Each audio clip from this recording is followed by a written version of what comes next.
This program features live coverage of an African safari and may include animal kills and carcasses. Viewer discretion is advised. This is why the Nkuhuma Pride is such a firm favourite. It's Kinky Tail.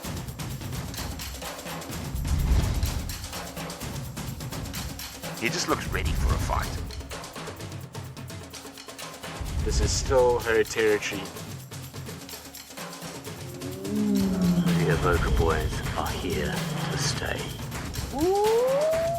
How insane was that? Well, good afternoon everybody and Happy New Year from our very first edition of Safari Lives for 2019. You can see because it's the first day I've decided to put on a new bow tie for all of you, which I will reveal as to why I'm wearing this particular very heavy, very uncomfortable bow tie a little bit later. Now, my name is Tristan. Put that down for a second. On camera with me is Senzo, and we are coming to you live from South Africa, where we are going to show you, and Kenya actually, and we're going to show you all about the cat characters that we've had over the past week. It's a time that we're going to delve into everything that has happened and catch you all up on the epicness that has taken place over the last 7 days. So it promises to be a very good one. Remember that we do need you to interact with us in order for this to be a success, and so hashtag Safari Live on Twitter or at FC on the YouTube chat. Now, I was saying that we've had a fantastic 7 days to kick off things in 2019, so take a look at just what's been happening and where everybody has been moving about.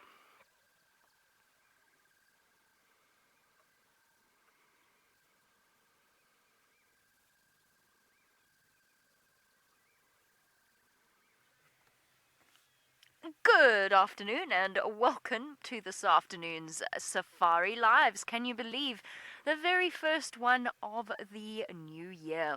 And we are sitting with the first loving couple of our year, an Avoca male and an Nkuhuma lioness. Now, my name is Jamie, and this afternoon Sebastian is on camera with me, having made a triumphant return to work just in time.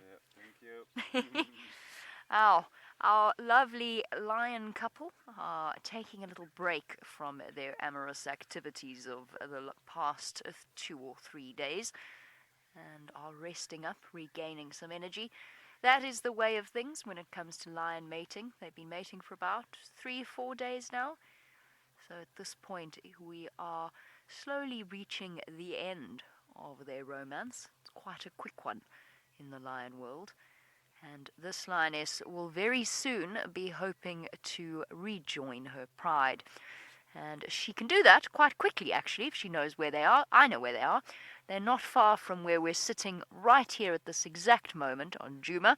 They are right up in the top northwestern corner at a place called Sandy Patch. So probably about, as the crow flies, probably about a mile and a bit off in that direction. Now, he, of course, will not be terribly keen on letting her go, particularly as this male coalition has only recently established themselves here.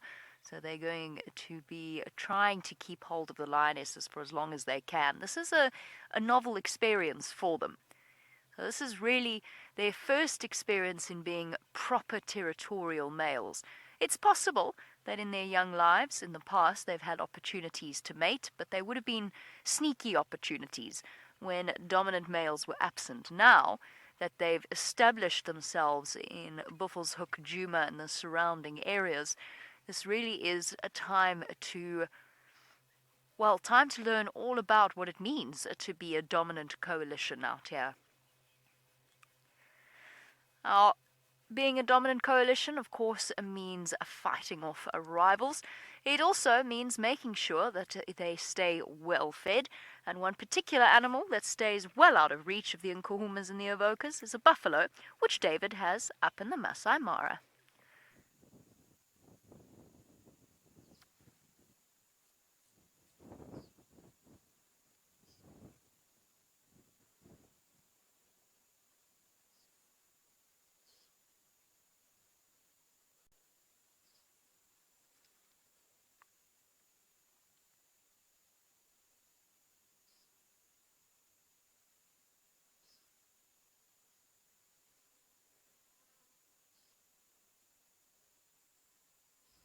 We do apologise for that audio difficulty.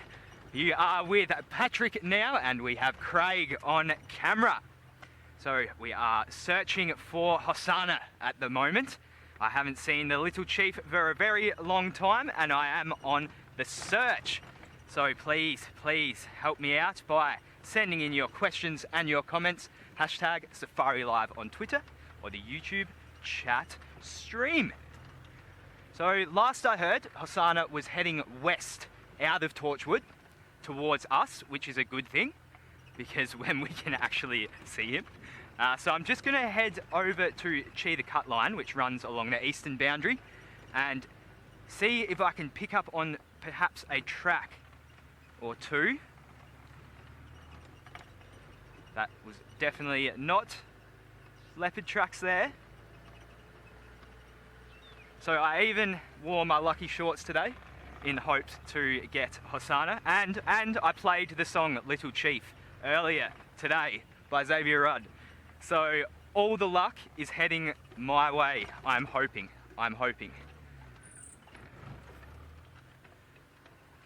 has been pretty wet, so the roads have been wiped clean of all tracks, which does make it easier and harder, depends on which way you want to look at it. I am going to continue my search for Hosana. In the meantime though, let's go back up to the Maasai Mara, where I think David has fixed his audio issues. Hello everyone, and Jumbo from the Mara Triangle in Kenya, and a warm welcome to our Sunset Drive, which should be our first Safari Lives show for this year 2019, and the buffalo is just there welcoming all of you. And my name is David, and with me on camera today is Bungay. Bungay, good afternoon.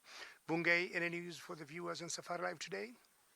Bungay is promising nothing but action. Pretty warm afternoon today, 24 degrees Celsius and 75 degrees Fahrenheit right here in the Mara Triangle in Kenya. And you can tell the warmth of the day because it looks a bit shimmering there, and as much as that buffalo there keeps flicking his ears, it's not because of the flies, maybe it's more or less because of it's a bit uncomfortable because of the heat of the day. I'm sure the vehicles in the background there is coming to join us to see this one of the most dangerous animals that we got in Africa, the African Cape Buffalo. Now look at the beauty of the Mara. So we're giving you an angle where you can have what Bungay likes calling 2-shot or 3-shot, a tree, a buffalo, and in the background you can see all the way to the horizon. Nice clouds. We had a rather warmer day than it is now, and at one point we thought it might rain, but we do not see now those signs of rain anymore. And I'm sure, as my friends already told you, comments, questions usually gives a lot of joy, and we like interacting with you in real time using hashtag Safari Live on Twitter. That boy tells you it's warm and he wants to slow down, and what he's doing is basically rechewing the grass that he might have eaten earlier, that we call to regurgitate, and then he's chewing cud, very typical with cows. And I'm calling him a boy by virtue of his size and the massiveness of his horns. You can see such huge horns, really dripping with the saliva of it, helping to digest what he's chewing. Well, talking of big buffaloes, I'm sure my friend Tristan also won't talk of other big animals too. I was about to say, David, I was hoping you weren't going to call me a big animal. I know it's been the festive season and there's an extra layer that's been put on, but, you know, at the end of the day, we try our best not to be big animals. Right, now you've seen that I'm standing here, and instead of wearing this ridiculously heavy bow tie, we've decided it would be a better prop for me to kind of lean on. And basically what we're going to discuss today is those that are absolute giants. Now, this particular bone is part of a leg. It's only half of the kind of leg of an elephant. And so we're going to be delving into the world of our pachyderms during the course of this afternoon. It promises to be a fun one. I'm pretty sure that we're going to have a really epic time of it, and hopefully you guys will get involved and ask all the elephant questions that you possibly have. It's a subject that can go on for hours and hours and hours, and we know that if it's not leopards, then I like to spend a lot of time with these guys. Now we're going to leave this rather heavy bone outside. I say it's heavy, and I'll get into that a little bit later. But what we're going to kind of do is leave that outside, and we're going to head into the tent so that we can just show you a few differences that we've got when it comes to ellies. One of the major questions that we often get asked here is that what is the difference between African and Asian elephants? And so basically the difference between the two is I've basically drawn a small little thing. These are my little sort of what would the word be? I don't know, little drawings that I've done, and they are not very good, so you have to bear with me. I think they're better than what James does, but we'll have a little look anyway. But basically what we've got essentially is we've got our African elephants that are in this particular kind of side, and then we've got Asian elephants on this, and these are the differences that we can use to identify both African and Asian elephants. And first off, we'll start with the kind of ears. And so while I've drawn it on here, I actually pulled up a picture that's going to be much easier for all of you to actually see. So if we have a look basically on this particular picture, you'll see that we've got the African elephant on the left hand side, Asian elephant on the right hand side, and you can immediately see that the ear structure of these particular animals is very, very different. So on the African elephant here, we've got this ear that is very large, and often people say shape of Africa, just to kind of get it in their mind, much bigger, quite a lot longer than what you see on the Asian elephant, which has this much smaller kind of ear over there. So that's the kind of first major difference. When you see that already, you can kind of tell the difference between the two. The next thing that you use quite regularly is the trunk. Now, we often talk about the trunks of elephants and how they're an incredible tool for these guys to be able to not only smell, but to feed, and to even defend themselves. But there's a very distinct difference between the two of them, and this diagram probably shows it quite nicely, is that on the African elephant over here, the end of the trunk has two sort of, what would you call it, little fingers that come off. Now those two fingers are actually quite sort of manipulating. They can actually both move, and they can pinch and hold things with that. If you look on the Asian elephant side, you'll notice that they've got a long one that kind of comes off, but nothing at the bottom. All right, so they've only got the one that can kind of wrap around a little bit.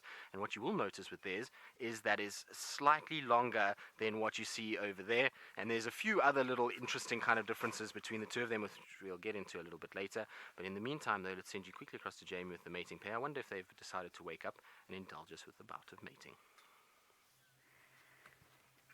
Everybody, big and small, needs a friend. That made a lot more sense when the butterfly was still sitting on the line, but that's just the way things go with live safaris. Things change at the drop of a hat.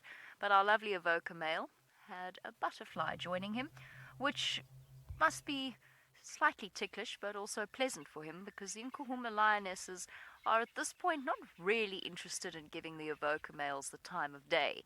They'll mate with them, they have to. It's part of this whole peace process that has to happen when a male takeover occurs. But for now, they're not particularly inclined towards being affectionate where the males are concerned. The males spell trouble, the lionesses know it, and it's going to take some time for them to settle in. But the settling in process has started and continues to occur as the Avocas establish themselves even further on Juma. The Avoca males have returned to Juma.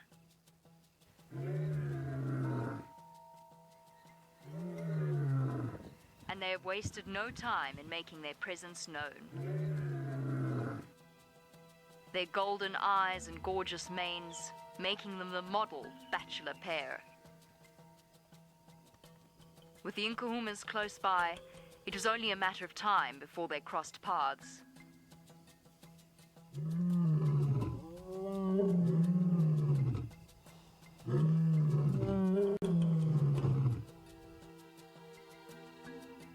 While these young lovers continued under the watchful eyes of another female,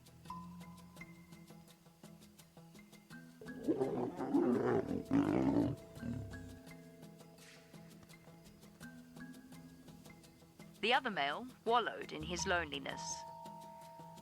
With food and comfort catered for them by the Nkuhumas, these Avoca boys are sure to stick around for a while.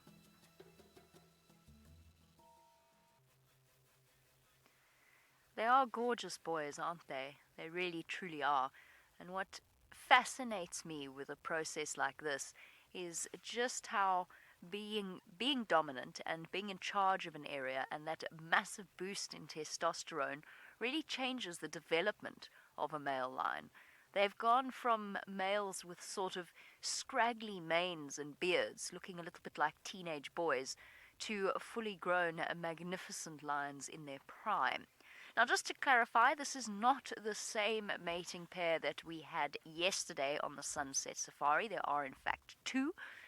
There is the skittish Avoca male with the mohawk. He's actually the one that we were with yesterday, who gave us a little bit of a growl when the female decided to lead him right up to the side of the car. He is up in Buffelshoek, so he's about a mile away from where we're sitting now. This is a different male. So over the course of the last few days, there's actually been two different mating pairs. So the Avocas have been established in this area for, I would say, at least 2 months, probably 3, because I have no sense of the passage of time, so it's probably safer to assume it's been longer than I think it has, which means that at this point, these matings are increasingly likely to actually result in a pregnancy. So, in another 3 or 4 months' time, depending upon whether or not they are successful, we can look forward to little cuddly Nkuhuma cubs. Yet more cats to add to our list of beloved characters. It's not all about our beloved cats, however, as Tristan is going to discuss with you and the wonderful pachyderms.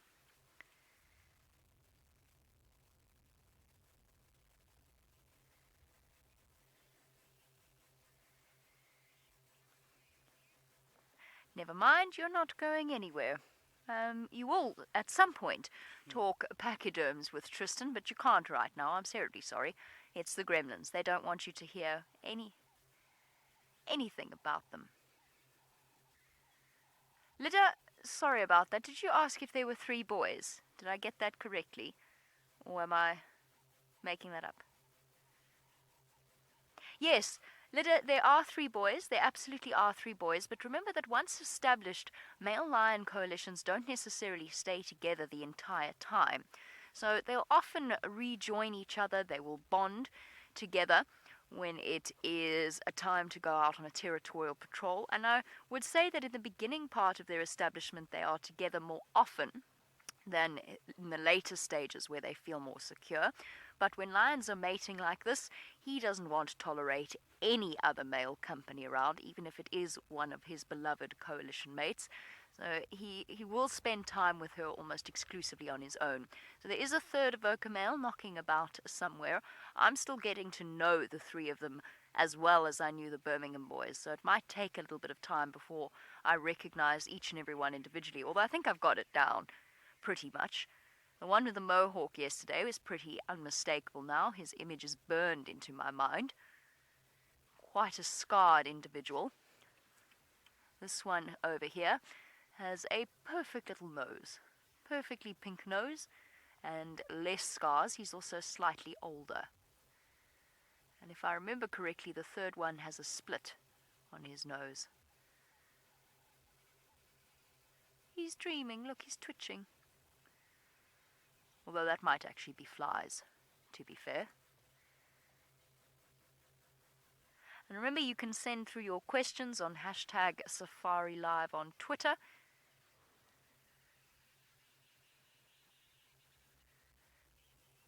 So while you think of any questions that you would like to ask about our lovely lions, off you pop across to Gigi in the Maasai Mara. Gigi, I'm handing them over into your more than capable hands. Hopefully we are going to get a new generation with the Nkuhumas after all the mating goes on and those females conceive. Now the distance I'm looking out there is showing some signs of rain, which I initially thought I was right when I said we don't see rains coming, but either way, that direction is an area I call the Sausage Republic, where apparently we got 2 females there that are pregnant in that particular pride that I call the sausage tree. Now, we do not know when those calves will be dropped by those 2 females, and looking at Jamie's lionesses, hopefully we are talking of,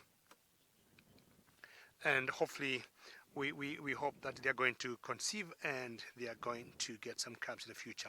Well, that is the weather here. We have been having the short rains, which had given us the second break, or the second week rather. They have given us a break on the second week without any rains. And looking at that particular direction that I love, going of the Sausage Republic, the last week they showed us what they are capable, and it's always nice watching what transpired with this particular pride. The short rains have left the grass green and long in the Mara savanna. Lush vegetation, water-filled ponds, and thriving herbivores will mean the sausage tree pride will have abundant prey to keep the calves well fed. Kingtail's belly is still swollen and could give us New Year's joy when her new additions to the family arrive soon. In the meantime, the older calves will play, enjoying the bounty of nature, and totally clueless of their coming cousins.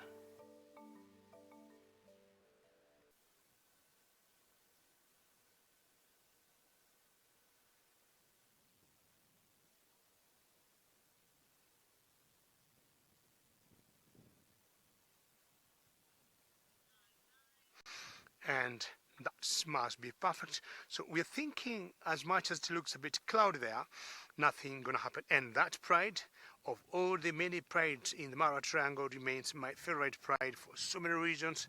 How they hunt, having 3 calves, a set of 2 4 months, 1 3 months old, and the way they're able to bring down buffaloes, it always excites me. Well, we just had some giraffes that just passed away, and as much as they pass in the wrong direction, we have some ellis now, and they're just at the very base of what we call the All Hallows escarpment.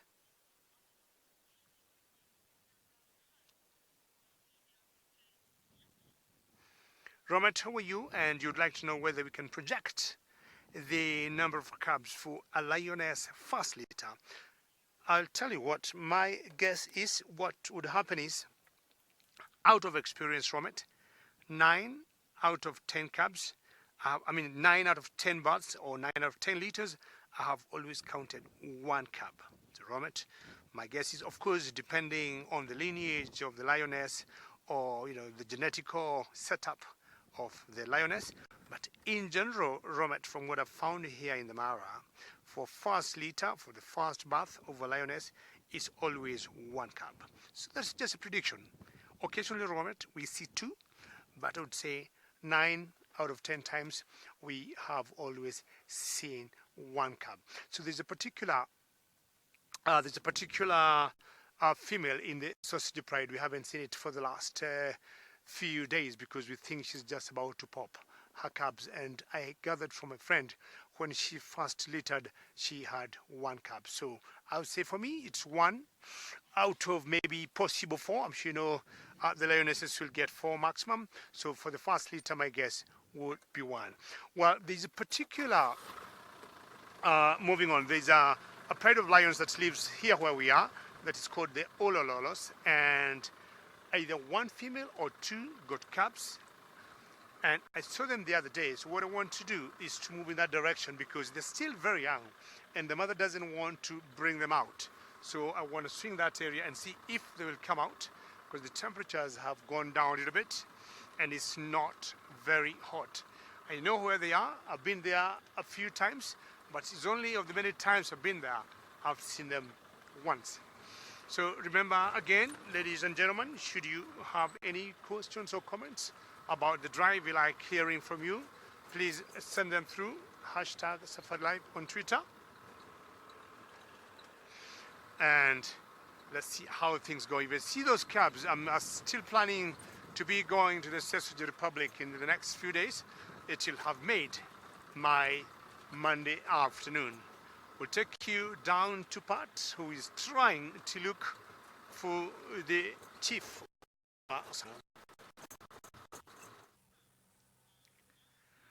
Well, no Hosana as of yet, but as we came to the end of the road we were patrolling, we noticed in this little pan here that a hyena decided to come down and take a dip. How good is that? So it actually looks like there is a nick missing from the ear there. It may be Corky even. Maybe the matriarch bathing away there. Definitely does look like her. We haven't seen actually Corky or Pretty in quite some time. Over a week now, I think. So if this is her, that would be an awesome sighting. And how good is this? Oh wow.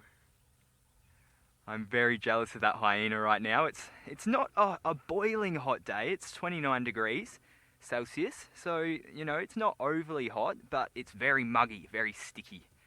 And as rank as that water does look, I'm sure it's very refreshing for this hyena, who can very well deal with lots of parasites and other things of that sort. Sorry, Roslyn, what was that question? I just didn't catch it.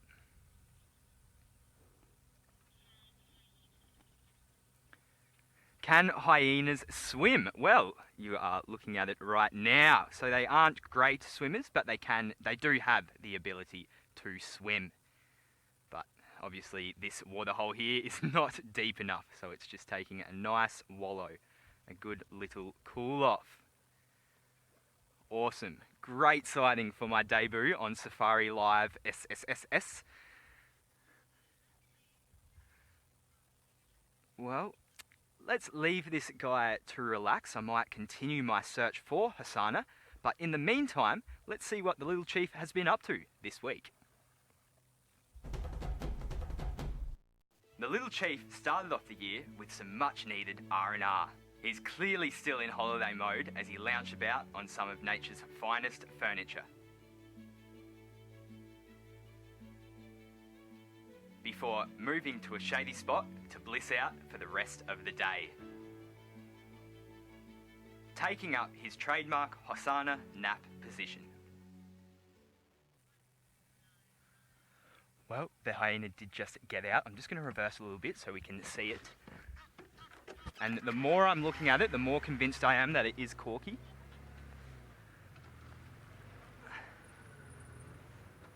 So, where it's heading now, I have no idea. We haven't really been noticing them at any dens lately. So all the regular den sites we've been checking all week and just haven't really produced many results.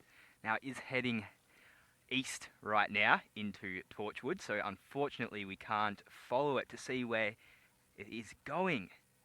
But, oh well, let's continue the search for Husana. There was no tracks at all on Cheetah Cut Line, so I'm just going to keep on moving it down the southern boundary and check up through the dams. I know Husana is quite often seen around twin dams. Oh.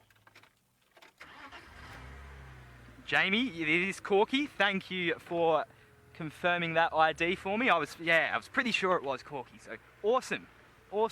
I'm glad we got to see her again on this Monday afternoon. Now, hyenas actually do also tend to follow around leopards. So it might almost be worth going back up, because I'm just looking backwards now and it seems like Corky's heading upwards, north, rather than the original easterly direction she was heading.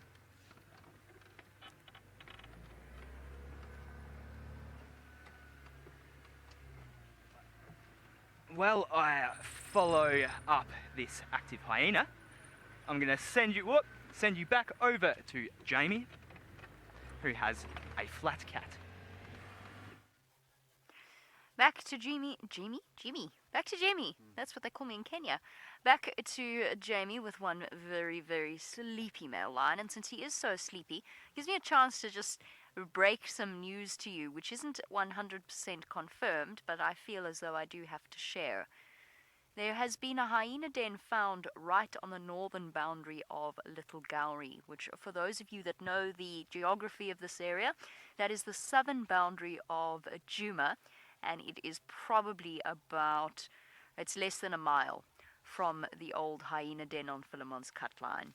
So there is a distinct possibility that they have actually moved off Juma, which could be terribly, terribly sad for us if that is in fact the case. We have requested photographs from the guide that let us know about that move. So just to keep you informed about that, something deeply distressing to contemplate. Luckily, we've got happiness in the form of lions on Juma. But well done to Pat for finding and identifying Corky, who we've been looking for days. The Nkuhuma lioness is fast asleep. It's quite warm here, it's quite muggy. It's been a cloudy, cool few days. But I can completely understand the fact that these lions are not inclined to do much except apparently dream and twitch. I think she's twitching because of that fly or something crawling around on her cheek fur. It's very close to her whiskers. And as you know, cats' whiskers are hypersensitive to any kind of a pressure sensation. So that's probably why she's twitching in the way that she is. Flies are looking for moisture, and in most cases, stable flies biting in search of blood. Now, flies are something that everything has to contend with out here, from the tiniest steenbok to the largest of the large. I don't think anybody enjoys having flies hovering about them. I certainly know I wouldn't want to have flies. In fact, I have one right now. Let's get rid of that. I don't have a nice long tail like an elephant does with lots of hair on the end that is able to kind of flick it away. Now, just now we were talking about differences between African and Asian elephants, and I was saying there was a few other differences, and so essentially it was just the head that I was going to talk about and the kind of sizes of them. So Asian elephant much smaller, and the head has got two bulbous kind of points on it rather than the single one. But you know, while we spend time out here a lot of the time, and we sit with cats regularly, we know the lions very well, we know the hyenas, we know the leopards. Very seldom in many lodges will there be certain kind of elephants that attract too much attention. But here at Juma, we have a few elephants that we know incredibly well and that we spend time with and we try and actively look for. And the first of which is a very, very special little elephant that unfortunately had a mishap at some point in life, and she has got a trunk that has made her quite famous amongst all of us.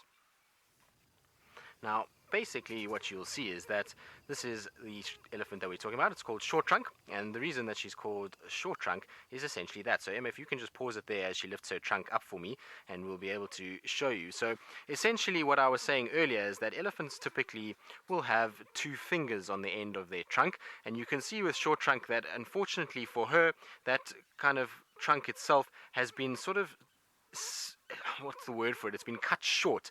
Now, what this injury is from, it could most likely is probably from a snare. Now, snares, for those of you who don't know what they are a wire trap that is put out by subsistence poachers. So those are people that are really desperate for food more than anything else, and they'll go after things like little impalas, duikers, steenbok, and the likes.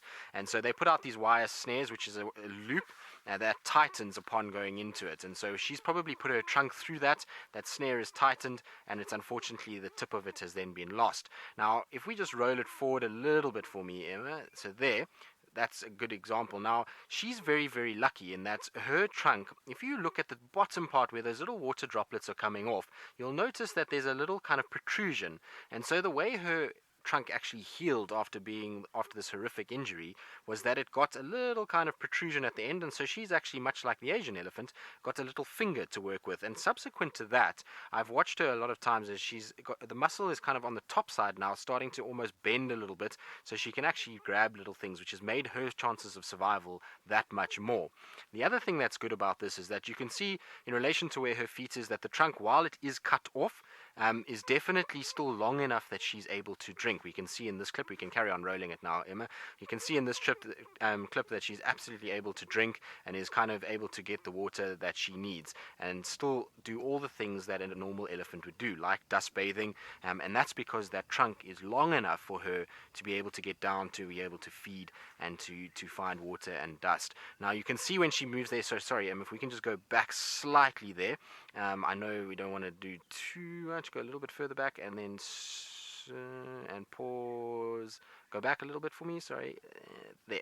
Right, as she comes up now with this trunk, just watch very, very carefully. If we can just roll it very slowly as she comes up, you see how she uses her trunk a little bit differently to others. Now, most of the others would have used the end of the trunk to pick up those grasses and to be able to hold them in the mouth, whereas she almost forms a little cup where she breaks it, and then she slowly pushes it up, and actually out the side of the trunk, pushes it into her mouth in a very quick maneuver that allows her to be able to get things like grass in. It's very, very difficult for her to do grass, particularly because it's very pliable, it's very soft and light, and so, you know, wind and those kind of things make it tricky for her to actually get her trunk round. And also because of the muscular nature of that trunk, it's very hard for her to actually grip it like she could a thicker branch. And so she quickly pushes it in, and she's then able to eat all kinds of grasses and forbs, which is absolutely incredible, particularly for me. I think it's amazing that she's able to do it. There you can see her kind of drinking in the background, so that's her in the back, and this is the rest of the herd that often accompanies her. So this particular little herd is the 4 of them, which hopefully we'll see shortly. You can see she's got a little baby, and this little one has grown quite a bit since we first started to see it. There you go, you can see it's starting to get larger now already, and we can just kind of see that she's very good at mothering, and amazing to me that not only has she been able to have this horrific injury, but she's managed to survive and now have a little baby that you can see is full of joy. And this herd, like I say, has got a very special part of our kind of makeup here in Juma. Everybody loves spending time with them, and it's probably because not only is she injured in this way, but also that she is such a small kind of grouping that we've got, and you know, they only the 4 of them, sometimes accompanied by a 5th individual. There's a young bull that sometimes follows them around, and the 5 of them do walk together, and she's really very, very special. I love spending time with her.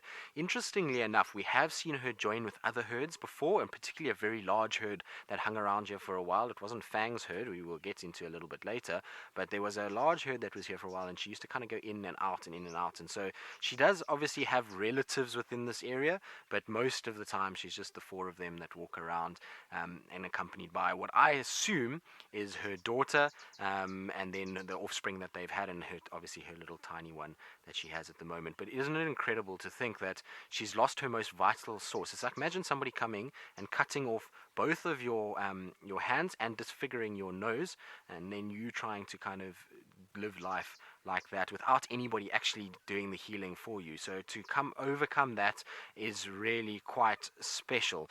Now, Rosalind, you're asking about how many bones elephants have. I'm actually not 100% sure on the exact number of bones, which I'll find it just now and we'll be able to double check. But the thing about their bone structure, which we can talk about now, is the difference between most animals and them. So because of the extreme weight that they have, there's a few things that they've got to kind of change. And so their leg bones, which is the one that I was showing you earlier, that's a femur for an elephant, that leg bone is incredibly heavy, much heavier than what you're going to see from any other kind of bone out in normal antelope kind of legs. And the reason why is that bone is not, there's no marrow inside there. It's completely solid. It's able to then withstand this huge weight that bears down on the legs. And their head structure and their skull is very different in many respects because it's not solid bone on top. It's actually honeycombed. So it's got little kind of holes in it. And funnily enough, we actually have the skull with us. So I want to show you now. We've been talking about died when we last, I can't even remember when it was just before I think I went to the Mara with Brenty, when we had that big Ellie bull that died down near Twin Dam. So here's the skull. We finally gone and fetched it, and I want to show you guys exactly what I mean about the honeycomb. Now, if Senzo can come here, so you can give it an idea of how big this head is.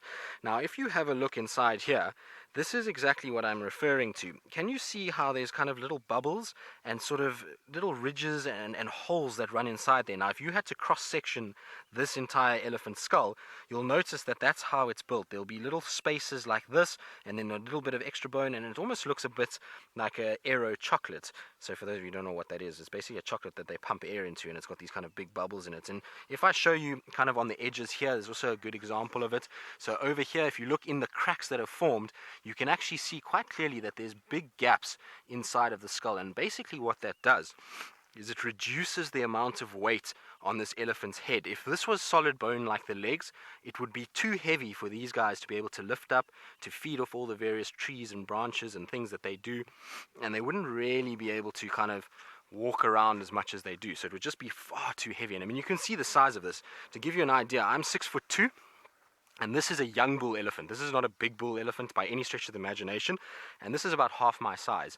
Just the head, and this is the upper part of the head. The lower jaw is over here. So that would have added an extra kind of dimension to this whole process. And you can see that that would have been kind of at the bottom. So what's interesting though with all of this is that the lower jaw is different. So the lower jaw is not quite like the skull that is honeycombed. The lower jaw is a lot more solid, and the reason for that is because these guys eat quite big things. I mean, we know that they put in big branches, big fruits like monkey orange and those kind of things go in there sometimes, and so they need a heavy skull to be able to basically push up and then grind those things down and actually be able to squash the fruit up and to be able to kind of eat it. And you can see these are the teeth, which we'll get into a little bit later. But Rosalind, hopefully you kind of enjoyed seeing a bit of the bone structure. I'll let you know exactly how many bones. I'll quickly have a look and just 100% confirm. But in the meantime, though, we're going to send you back up to the Maasai Mara with David, and I wonder what he's got on his side. Yes, Tristan, I think you're right. And we saw some ellies from a distance, and I think it was a cow and her calf from a distance. And what I decided to do is to move on and so they could get more elephants and maybe much closer. The Mara is good for elephants because unlike Juma, we can see long distances and it's easy to see elephants. And that's the big difference in terms of the habitats of the Mara Triangle and Juma. Well, early this year, or let's say the very first day of the year, or the 31st night, maybe in North America, I was very lucky to see some cats which, you know, were mating, and I'm sure if they or that female was able to conceive that particular night, it's going to give us babies that were made on the new year, because it was at the stroke of midnight of 2018 coming to 2019. Leopards are solitary cats. About the only time they are not alone is in the presence of a beautiful female, in estrus with possibilities of mating, or females with calves. As we ushered in the new year, these two leopards shared their love with the whole world at the stroke of midnight.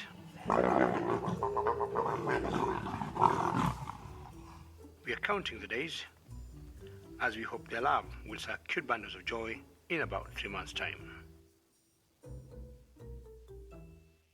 Well, ladies and gentlemen, how does that feel? Because personally, I was out in the bush and I was not looking at my clock, but the director who was in the office or who was directing us that day told me, you know what, that meeting took time exactly at midnight. So we are talking about 11:59 midnight-ish there. That was pretty special. And we're not very sure, but as Tristan said, that leopard could have been the shepherd's tree male. It's very possible. And in the Mara, we don't see as many leopards like we see in Juma. But when we see leopards here, for us, it's always exciting. And that particular morning, not seeing one, but two, was super special. And I would say it was the best gift for me for the year 2019. Above all, to see the mating. I'm not sure what to think. And Roshni, wow, I agree with you, Roshni. Wow, I also say wow 2 times, because Seeing a leopard in the Mara is always very good news for us, or very big news for us. Seeing Roshni, not one but two, was super special. And seeing the mating, albeit for a couple of seconds maybe, that was super special. I don't know what, ladies and gentlemen, you think. Maybe I'd request you to send me one-word tweet, one-way tweet from that sighting, knowing it was sighting a leopard in the Mara, not one, but two, and seeing them mating. Tell me from that experience or that sighting you've just seen, hashtag Safari Live, what do you think? But don't forget, that mating happened at midnight.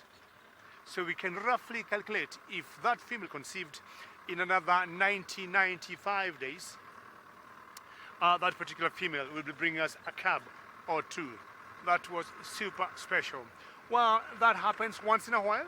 Personally, I was very surprised to see a leopard that particular day, and it was very big news. It's time for me now to look for some other animals, and as Tristan was saying, I could, if I'm lucky, get, sorry Bungay, hold for yourself, some ellis, and as I said, the Mara is wonderful to spot elephants because it's very open, the savannah, and I can tell you from 2-3 kilometers you can see for some elephants from a distance. And I'm sure my friend Pat is working very hard to get a cut on of his own this Monday afternoon. Of course, I'm working hard, David. Always working hard. Good luck with your elephants. So, we did have some reports that, not Husana, Tingana was around earlier on this afternoon in this area at this junction down here. We checked around there. There wasn't any tracks. So I'm just going to do a little bit of a wider search now around the area and just see if I can pick up on anything. Old Tingana, I haven't seen him for a while as well, but it's been longer since I've seen Husana. So I obviously would prefer the little chief right now, but I'm always going to take Tingana any day of the week. Speaking of Tingana, why don't we check out his start to the new year? On a territorial patrol, the Duke was looking to satisfy his hunger pangs. Although concentrating deeply, shown by his twitching tail, Tingana was unsuccessful. Disgruntled, hot and hungry, the old boy decided to try somewhere a little more claustrophobic.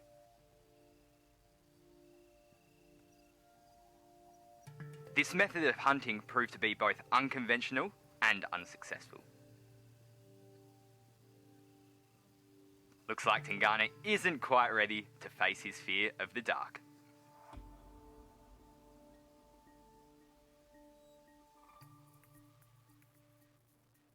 A little bit more practice down holes, I think, for Tingana. Let's have a look at this Waterbuck, eh? Just on the side of the road here. It's a big male, very big male. Well, not very big, but shoulder height, probably about 1.2 metres.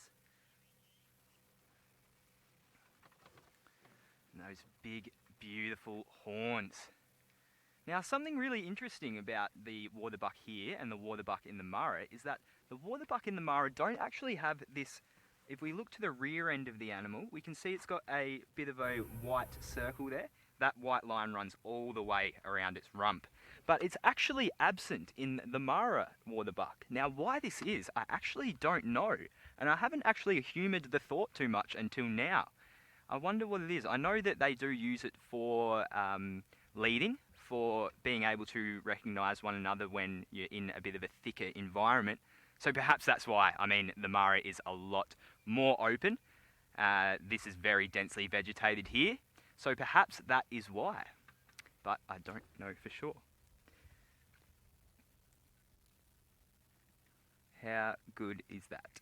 Anyway, I just thought I'd stop and show you something very nice. It's always good to see Waterbuck around. They're one of the rarer kind of antelope that we get here. You know, they're not completely rare. It's not like, yeah, I saw a Waterbuck when you saw one. But, you know, it's good. It's good. It's nice.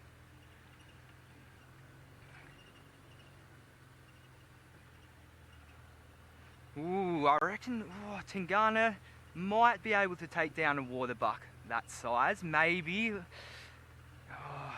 It's hard to say. I think it'd be one you'd have to see to find out. I haven't heard of him taking down Waterbuck, but then again, I have only known him for a few months, so I'm not sure.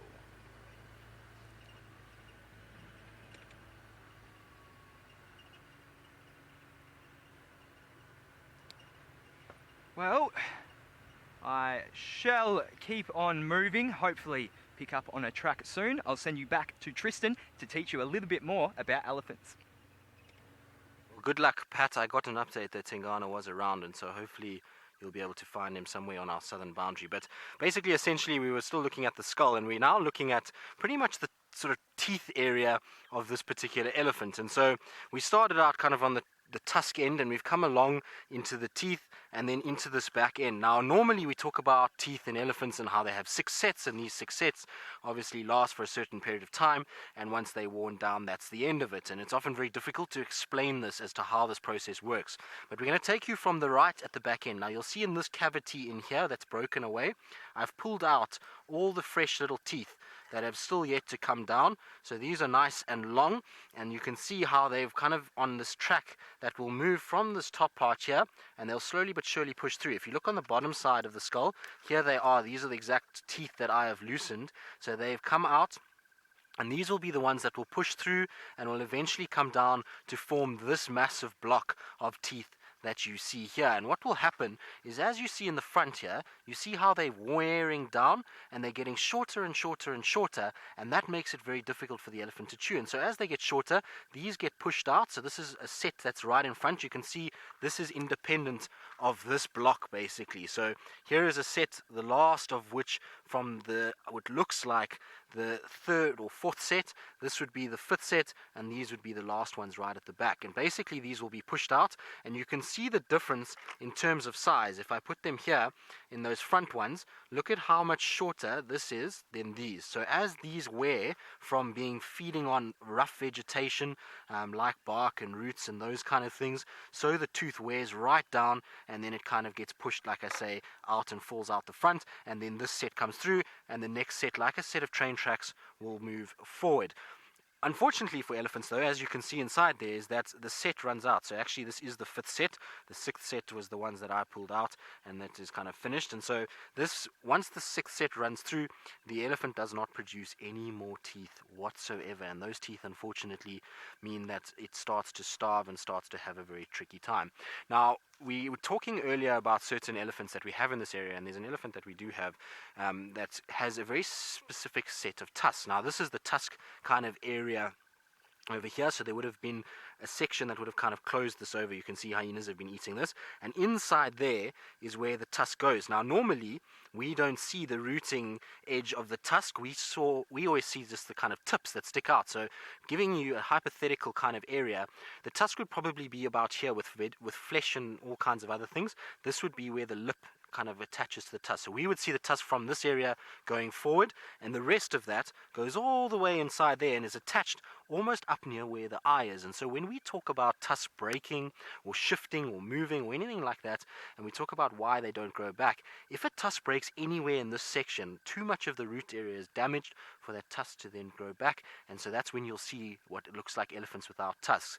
Now elephants that have had no tusks whatsoever, this section here is not really hugely developed at all. It almost seems as though this kind of place that holds the tusk, the bone around it, is a much smaller circumference, and therefore doesn't actually have that sort of same shape, and it doesn't have that bulge on the side. The tuskless elephants tend to have a much flattered view of what's going on. But I was saying that basically we have an elephant that's very famous because of her tusks, and her name is Fang. So I want you to take a look at just how we get to know her and her herd that she surrounds herself with.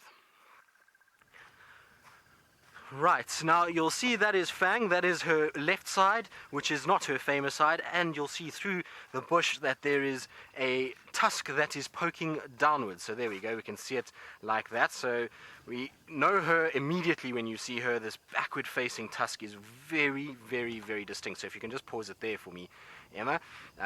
So she go back a little bit just so we can see that back tusk. So you can see that that tusk is kind of growing back and towards her her right leg, it's eventually going to be a little bit of an issue because that tusk is not being used nearly as much as her tusk on her left side of her body. If you see, just can we roll it back a little bit further, just when she's more side on, there we go. So you can see the tusk on the left, very short in comparison, and that will be her working tusk. That's the tusk that she is constantly going to be using to break bark off trees, pick up roots, break any branches, those kind of things. And so that tusk is constantly being worn and shortened, whereas this right tusk that faces backwards is going to be very difficult for her to use that for anything other than maybe if she tried to use it like a pick or I don't know how she would be able to do it, but she doesn't use that nearly as much. And so that tusk is just growing without being used, and therefore you can see how much longer it is already. And I say it's eventually going to be an issue. It'll eventually start to grow. Unless it starts to grow outside of her body, it's going to grow towards her legs, and it could eventually kind of cause a bit of irritation there. But maybe at that point she'll try and wear it down and rub it, and it will break or something like that. But that tusk and why it's like that is very tricky to know. It could just be a genetic kind of thing. Oh, she looks like she's having the most fun, isn't she? Just scratching her ear and really having a good time after a good mud wallow. So that's all just pest control that she's doing, and this is parts of her herd that she's got. But that right tusk probably could have shifted when she was very early on in age and kind of been twisted, but I think more it's a genetic kind of defect. Now, can we pause there quickly? Now, this particular elephant that you see here is an elephant that is often another one that is easily identifiable within the herd. She has a slightly different shaped set of tusks to a lot of the other elephants we see here in the Kruger Park area. She's got very straight, very narrow tusks. They remind me a lot of the East African elephants, and in fact even the forest ellies that we see here in Africa. So there's much straighter sort of tusks that she's got, and she's a nice one, and often actually find her splitting off a little bit from the herd. I've seen her on her own, which is quite interesting, and then there's two little hooligans that are in front. And the thing about Fang's herd, we can carry on playing, Emma. The thing about Fang's herd is that they are huge. It's a very big herd. The last time I saw them was so long ago. Oh no, little baby took a tumble, unfortunately. So there's a little slow-mo replay of shame. I'm sure that baby doesn't want to see that. It's almost like Taylor falling in the mud. We can call that little baby elephant Taylor, but basically that little one is all over the place, and that's little baby Ellies. And so this herd is a large herd. You'll see that they love coming down to the dams and swimming and spending a lot of time playing around in water. And the fact that we've got water in Gowrie Dam again is a really good kind of omen for Fang to start returning and spending time. She loves swimming around with her herd, and like I say, the last time I saw it, in fact this sighting here, which we can pause quickly now if you can for me, you can see what I was talking about at the size of her herd. Her herd is probably, I think that day we counted was like 48 or something like that, Ellies within her grouping. So she's got a really large herd with her, and that's what makes her very cool to spend time with, because not only is she so special in the fact that you can identify her and she's got this crazy tusk, but you've also got this insane amount of other elephants that's all around you, and they are so relaxed. And this sighting, we'll get into a little bit later, was probably rates as one of my most special elephant sightings that I've ever had as a guide. Not only from the behavior that we'll get into a little bit later, just from the actual kind of beauty of what was going on. To have that many elephants walking along through this golden light on quarantine is just a kind of dream kind of sighting for me. In the Mara you see it a lot like this, but for Juma and for the Sabi Sands you don't get to see this all that often, and these kind of big herds are really, really impressive. And this sighting has got a lot of emotional attachment to it, and one that we'll probably kind of, like I say, get on to a little bit later. But very, very cool elephant. I'm dying to see her again. It's been so long since I've seen her, unfortunately. That's the last time I saw her was in fact that sighting, which was in May 2017. So that gives you an idea of how far we've kind of gone since I've seen her. She has been seen since then. It obviously is just that I haven't been lucky. I think every other presenter has seen her except for me, which is not ideal. Now, Alicia, I'll get into your question shortly, but Rosalind, we just double-checked on your kind of elephant bones number. So 351 apparently is how many they can have, just to give you an answer back on that. Now, Alicia, how long do elephant teeth last? So it depends. I mean, it depends on the set of teeth. So when they are first born, they get tiny little teeth that are very, very short-lived. They only last for the first kind of couple months. little milk teeth essentially, and then from there the next set is a slightly smaller set, and so they eventually get into a big block that is long like this towards the last kind of 4, 5, 6. So these will last hugely long. They'll last probably, I would imagine, I think the number, I must double check it, but I remember reading that it was something close to about 10 years, I think, for these large blocks like this to wear down. And you can see it's a long process to wear from that to that tiny little thing there. Takes a very, very, very long time. It's a kind of huge sort of process that happens, but amazing to see. And the skull is going to be so interesting to go through over the course of the next few months. I'm glad that we finally got it back. We can thanks Wally for that. But in the meantime, talking about ellies, it sounds like David up in the Maasai Mara has managed to find a herd of his own, which will be very nice to see. Well done, Tristan. And just to let you know, now I have real things. I have real elephants where I am. As much as this one looks like a fully grown adult who do not have any tusks, that would happen once in a while, and sometimes it's because of some genetic reasons. We have seen certain elephants along the way, they're born without tusks. Some are born with one tusk, and some are born with two, lose one along the way in their lives, and some even lose both of them as they grow old. Well, we're back in the Mara Triangle, and this, I think, could be one of my best sightings ever for elephants. I would say this year still very young, but how beautiful it is to see these elephants near one very close area that we call the marsh area. Loads of them. And as Bungay is the camera operator with me this afternoon, is showing you, and this is so good. As much as, yes, I'm happy that you're enjoying to see them live. Tristan has been doing a pretty good job there, but it's a different ball game to see them in real time, real life, and at the best. The area I'm talking about in the background is the marsh area, and I was saying Bungay is my camera operator today, and what he's doing is to give you an idea of seeing whether you can count how many elephants are here. I counted about 70, and Bungay told me I was wrong. There definitely could be more than 70. Well, 70 is a huge number for ellies being together. So my thinking is this could be 2, 3, 4 different herds that have come together to feed. There's a particular liking they have in this particular area because of the grass, the softness of the grass.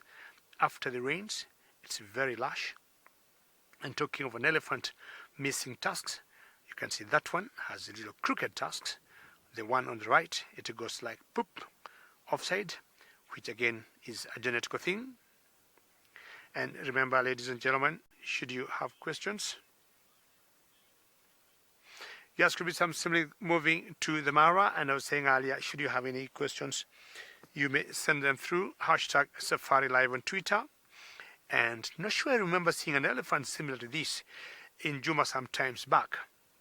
But again, as you see, her right tusk is moving or has grown like in the opposite direction, which happens like you've seen human beings when we have our dentition or our teeth not coming out where they're meant to be. It will be the same case with these elephants here. I mean, I'm sure you know tusks of elephant are modified teeth, so they could have come out in not the right place.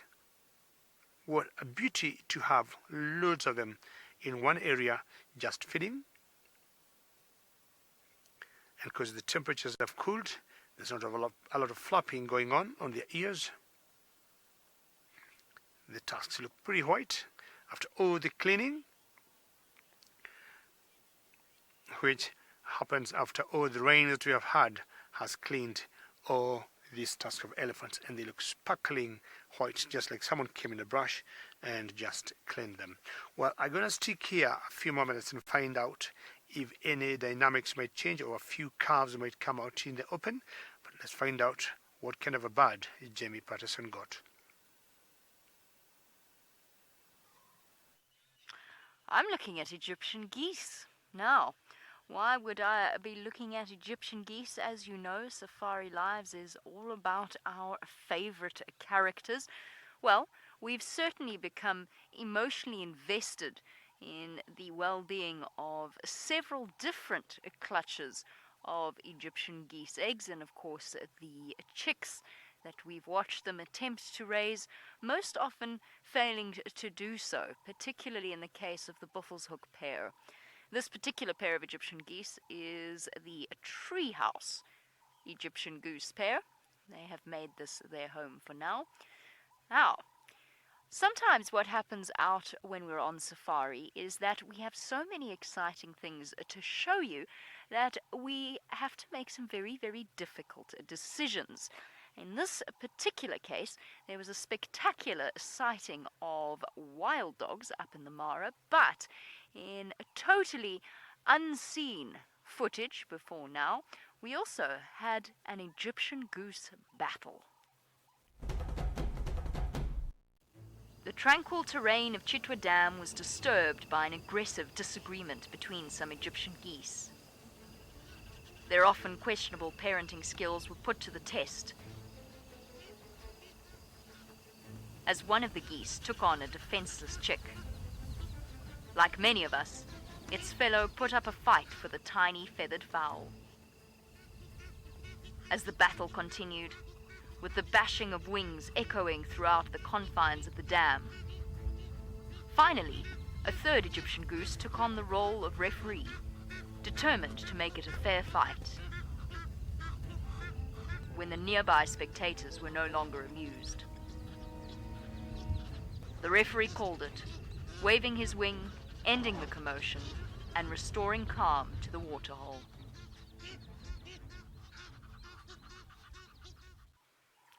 Drama indeed in the world of the Egyptian geese at Chitwa Dam.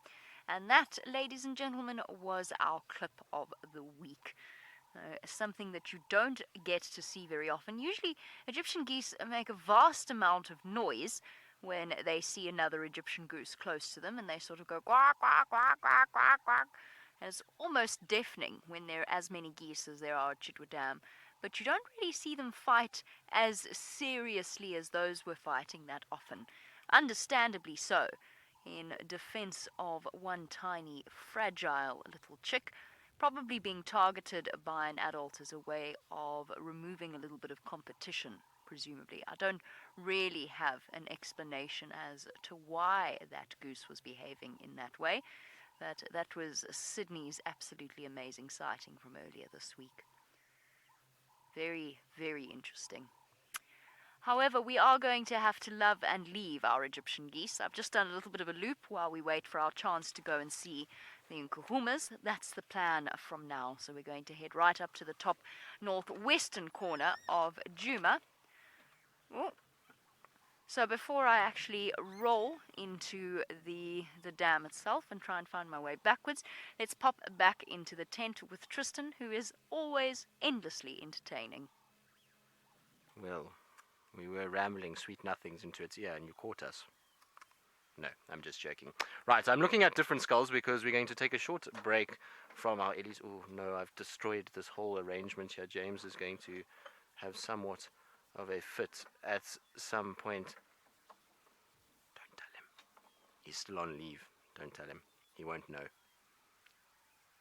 Anyway, so I was saying we're going to take a break from Ellies for a little bit because this week has been spectacular in many regards. We've had a lot of characters that have kind of appeared, and we've seen a lot of leopard and a lot of lions, and it's been quite epic. And I mean, that sighting of those Egyptian goose is absolutely incredible. I actually want to go and do some research as to whether or not Egyptian geese practice infanticide, and if there are rival males that will kill the little ones in order to try and bring a female back into a mating cycle. So I want to go and have a little look because it seemed like that was what was going on there. But anyway, we'll kind of get into that later. But like I say, it's always nice when after we've seen a lot of our usual characters that we get to see some new ones. And this week we got to see a new character. Well, not just one actually. There was 18 of them, and they were trotting about all over the place at Juma.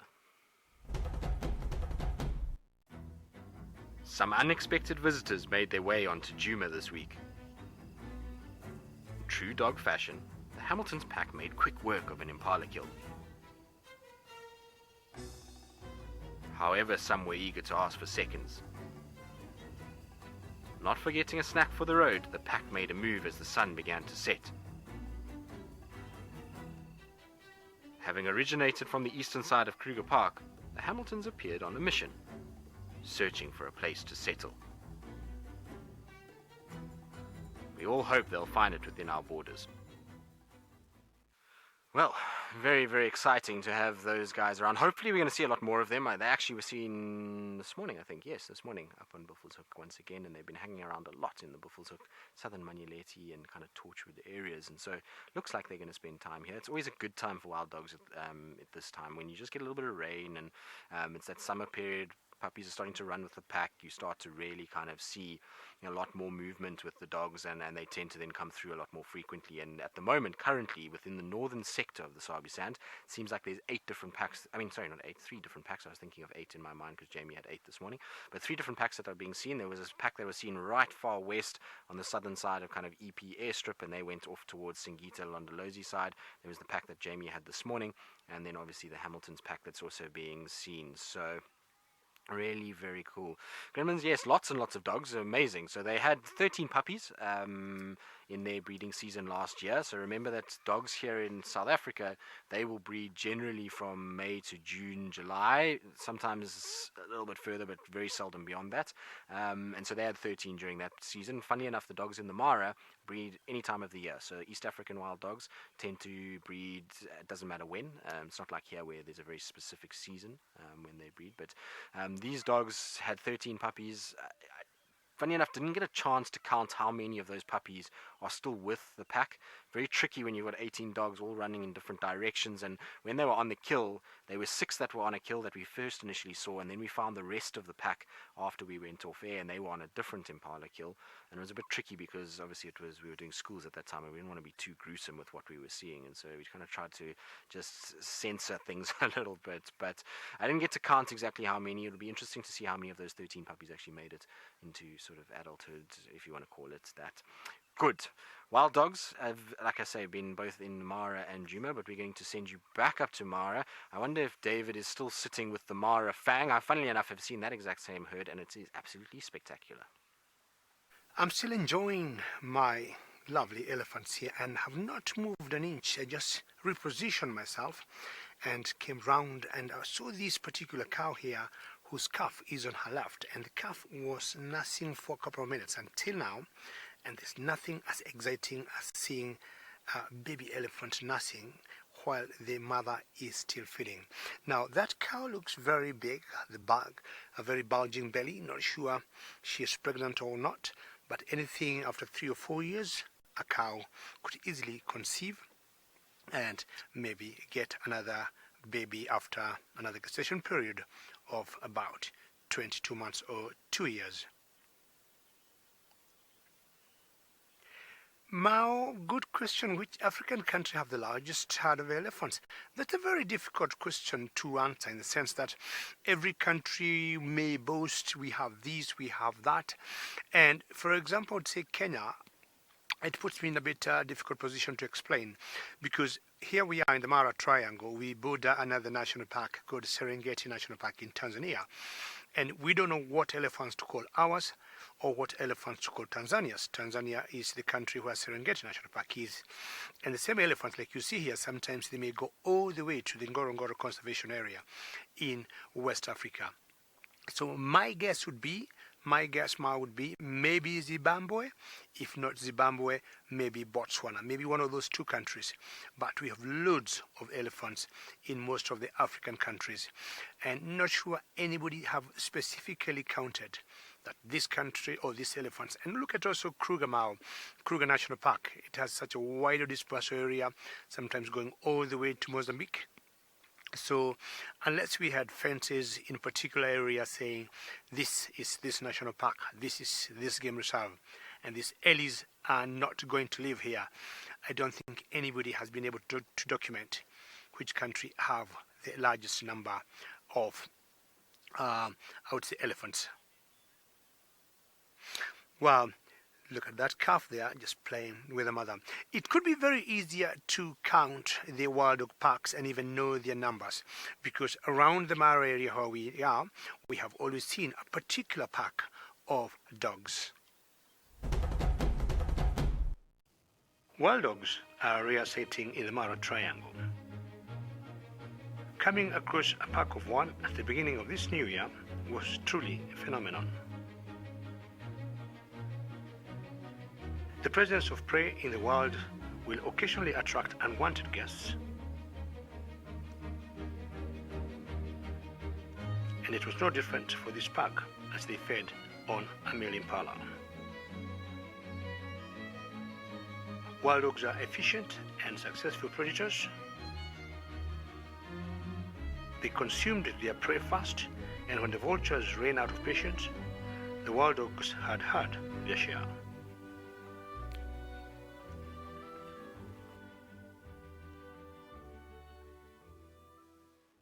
Earlier of how I was excited to see leopards mating at the beginning of 2019, but I think on a similar note I also got very excited to see wild dogs in the Mara, which we see once in a while. It takes us such a long time to see the dogs, again unlike in Juma in Kruger National Park, but this particular morning it was such a feeling to see them, and not only just running around, they had some carcass or they were eating a young male impala.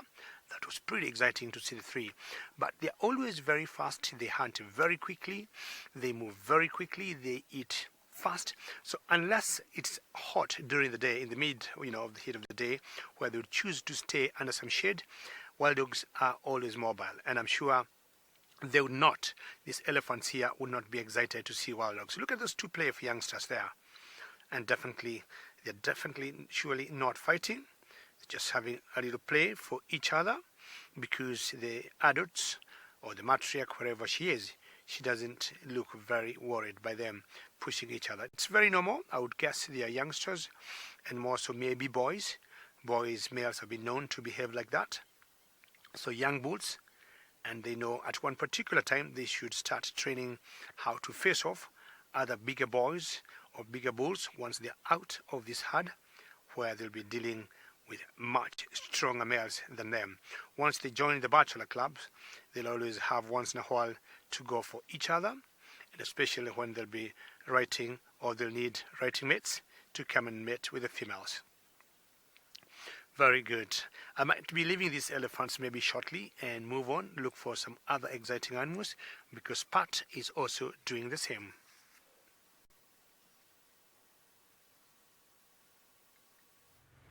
Well, no signs of the Duke as of yet, but what we are seeing is a lot of hyena tracks around this area, and obviously we did just see Corky, so it's made me think that perhaps the den has been moved somewhere down in this southeast area. Now we did check that one hyena den down here with no luck, so perhaps they've moved into Torchwood or maybe even Chitwa. But that is something for another night. I won't check today. We can't check Torchwood today anyway.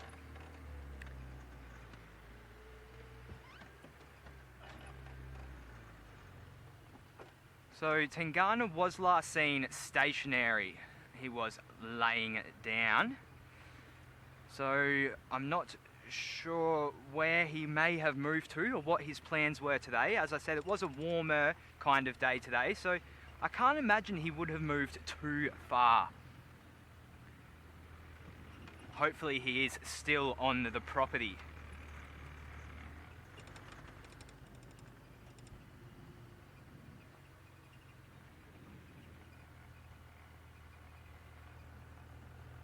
Well, from one bumble to another, let's go see what Jamie is up to.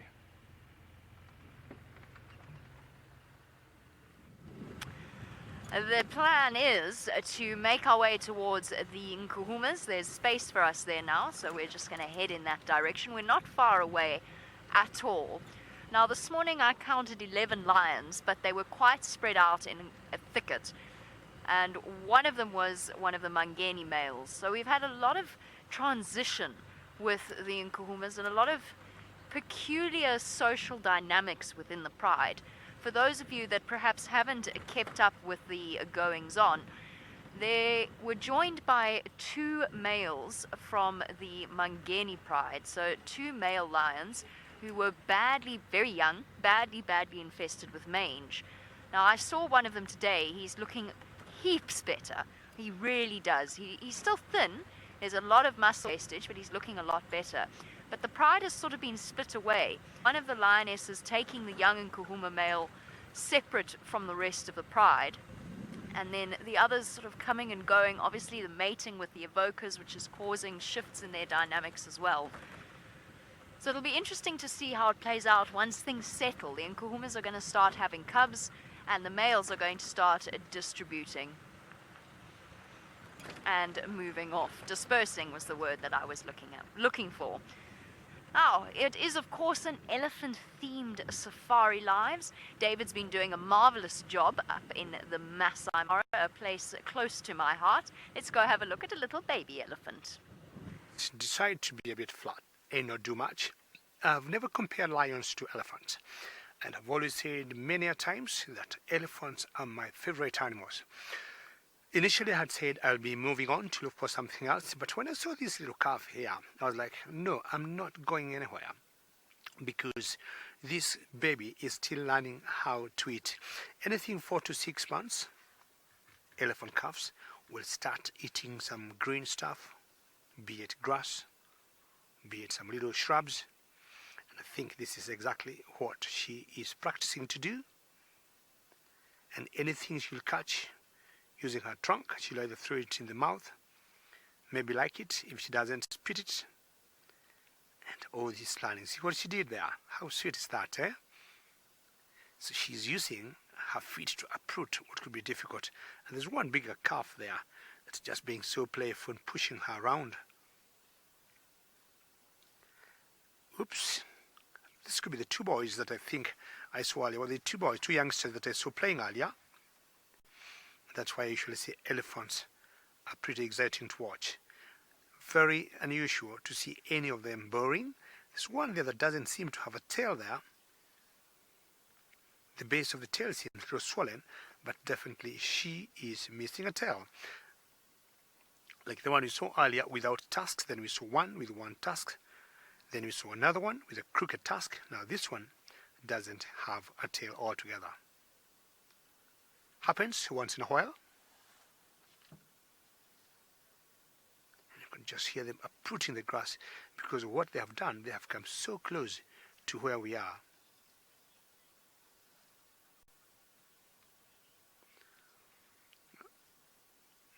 How lovely just to see them munching the grass, uprooting the grass. And with elephants you can always have a story from morning, afternoon to evening. And Tristan, I'm sure he loves talking about elephants' bones too. Indeed they do. Ellies do often give us a story, and much like this poor bull that had the most horrific injuries when he was injured and unfortunately succumbed to that. And we had a time where, I was mentioning it earlier, that we saw Fang in that herd, and she definitely was in quite a lot of discomfort. She wasn't herself at all, and it was a really kind of intriguing look into an elephant's life and what can sometimes happen to these guys. And undoubtedly, like I said earlier, it was probably the sighting of my kind of career in terms of an elephant behavior. It's not something that you're going to see many times at all. And I'm talking about Fang's miscarriage, and we actually have a clip about it, and so we're going to go through kind of what happened that day. Again, it's been something that we've discussed a few times, but we're going to basically go through it. And so as you can see here, Fang is lying down, and when we first got to the sighting, everything about it was that she was kind of, I mean, at first we just thought she was being, you know, relaxed and tired and playing in the mud and lying down and dust bathing, and then it started to very quickly realize something was wrong. And this moment here, and you can just pause it here for me, you can see the rest of the herd in the background. They started to move off. They started to shift off quarantine to go and feed. So they all started to depart and leave her, and she started to stay back. And it was here that we then started to notice that something wasn't right. You can see already in her posture now, her back legs were bending all the time, and between her legs there, I don't know if you can see it quite nicely, it almost looks like she's a male. So if you had seen this from behind, you might have thought this was a male that was in must, but it's not. It's this female. She was dribbling quite heavily from her genital area, and there was all this liquid that was running down the inside of her legs, and it quickly became apparent moment that something wasn't right with her. And we can roll it on and you'll be able to see how her behavior then started to happen. She started to stand for long periods in the same place. You could actually see her entire body. There was huge contractions within her stomach area. Here you go, see this? Now, if you watch these closely, she gets quite agitated. She was dust bathing and she was kind of up and down and up and down and up and down. And I remember she sat in this spot for probably close to about 35-40 minutes, where she would just do this. She would bathe with sand, then she would put her trunk up, she would sniff, and you can see there's motions that are happening there. And she sat like this, and you can pause it there for me, Emma, and you can see she would roll on her side and this stomach would go back and forth, and she sat like this, and it was really kind of concerning to watch her roll and move in this way. And you kind of thought to, a lot of the time of this, initially I was worried that, I was hoping that there hadn't been a problem with this miscarriage and that she was actually just going to keel over and die, especially when she was rolling like that. It was quite a traumatic kind of thing to go through. And so she carried on rolling, and we can carry it forward, and she lay down like this, and there was just this constant kind of, you could see there was this fight that she was having within herself, and she would stretch out and she would move. And initially we thought, we were saying that miscarriage because we had actually found bits of afterbirth during that period. And then she kind of moved off and caught up with the rest of the herd, and a young bull in particular was completely intrigued by this whole thing. He didn't understand. You can see him, this is him right next to the vehicle, and he was smelling the sand, he was throwing sand on himself and following her around. And we just stopped there because this moment was something that I will never forget. The sun was kind of setting, and you can see that there are two very large elephants. Now, Fang is not small. Short Trunk is a much smaller animal than what Fang is. And this bull over here is probably, I would say, easily 15 years old, and big elephants. I mean, you can see that's Rusty, and his Rusty is being dwarfed by these ellies. And at that stage, what they were doing was that she was trying to actually use us almost as a barrier to this bull. This bull kept following her around, and she didn't enjoy it at all, and she was in discomfort, and she was, leaking this fluid and contracting, and you could see she was not happy at all.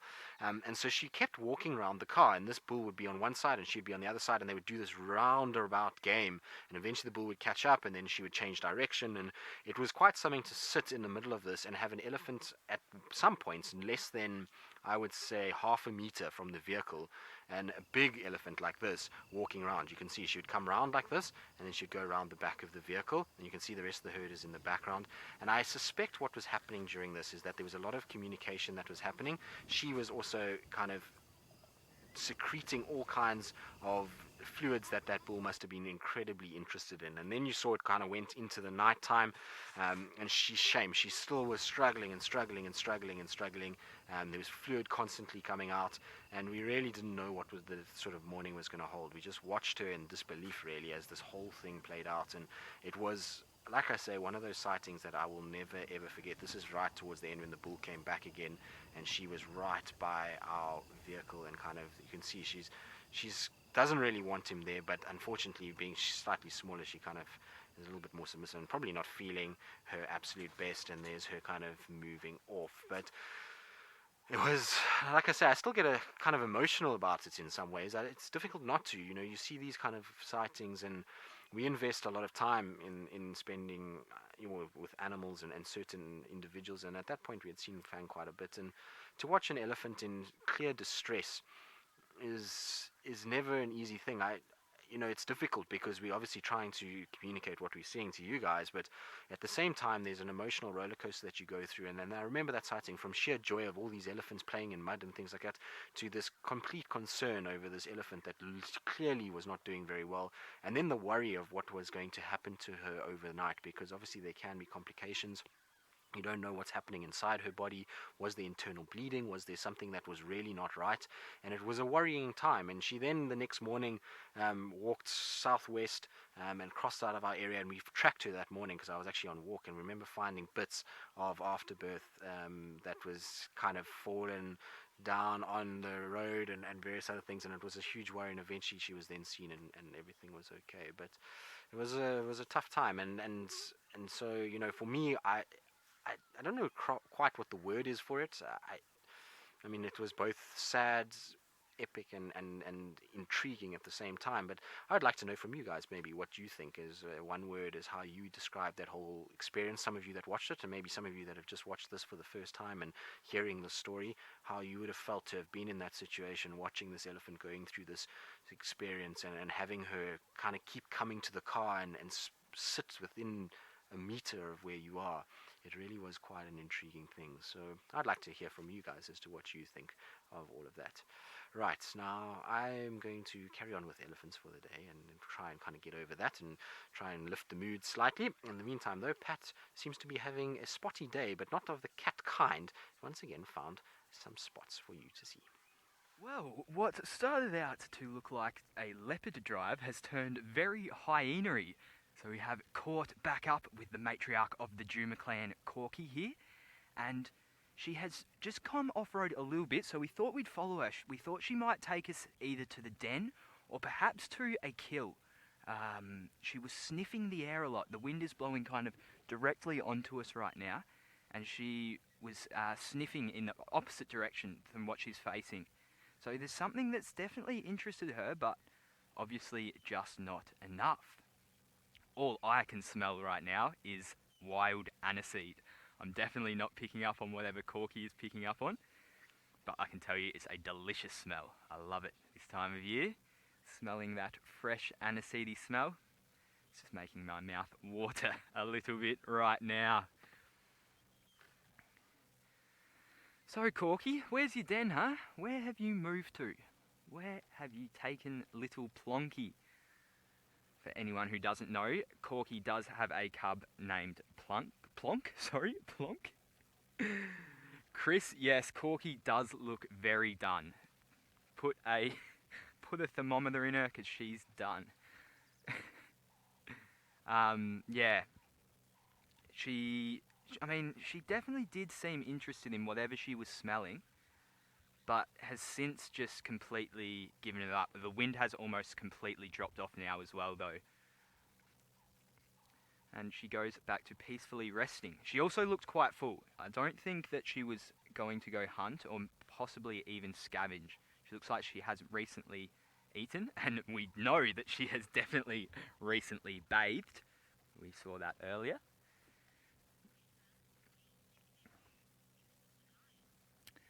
Zephyr, that's actually a really good thought and a really good question. I definitely do think that could have had something to do with it. We have obviously seen a lot of cats this week, not just lions, but also leopards as well. So there's been a lot of density of cats in Juma, and this may make the hyena feel a bit uneasy and move. That is the primary reason usually for moving. It's a good predator avoidance technique. I'm sure if a lion or even a leopard got around hyena cubs, especially undefended, I don't think it's going to end very well at all. Speaking of lions, we can go back over to Jamie, who has some in the exact same position. I don't just have some lions in the same position, I actually have a carpet of very sleeping kahumas spread out in the shade of what's known as a guari bush, which is a wonderful, wonderful tree when it comes to shade giving because it's evergreen and it helps. It's got very dense leaves, so it really provides a plenty of shade for the lions beneath it. So, apparently I can't count because I only count 10 lions here. So either I got confused this morning because I only have 10 fingers and it gets more complicated once you go past 10, or there's one sleeping up somewhere else. I'm not 100% sure, but I think this is all of them gathered together and I can only count 10. So what that means, if we get into the meat of it, is that we've got one Mangeni male, one Talamati male, and the rest are kahumas, which means we're missing 3, and we've accounted for 2 of them mating with the Avoca males. So it's just one Nkahuma that is unaccounted for, which is not bad. We're at least starting to get to the point where things are stabilizing, and as it happens, the Nkahumas have entered the new year somewhat more relaxed than they were at the end of last year. Mario says that this is a lion sleepover. It is. You know, it's nice to see, and I can't help but have a real soft spot for this particular male, is just how close the Mangeni male's been allowed to sleep with the rest of the pride. When I first moved back to Juma from the Mara, he was always, or both of them, were always on the outskirts of the pride. And if they dared to get any closer than that, they were immediately growled at. And now it seems as though they are not quite fully accepted as a member of the pride, but he certainly is allowed far more freedom these days, and looking so much better. Those scars have healed up. I spoke about this morning. Yes, he's thin. We know he's thin, but that's going to just take time. Loads better. So, I think you'll all agree that 2019 is going to be a good year for the Nkuhumas, and it started off on a wonderful note. The Nkuhumas brought in the new year with some rest and relaxation. With characters coming in from all sides, the pride sniffed around, unsure but alert.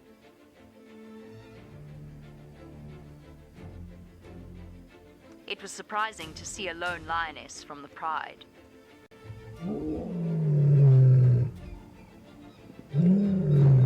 Crisscrossing along the boundary, calling. Between the evokers and the remainder of her pride, neither seemed ready to reply.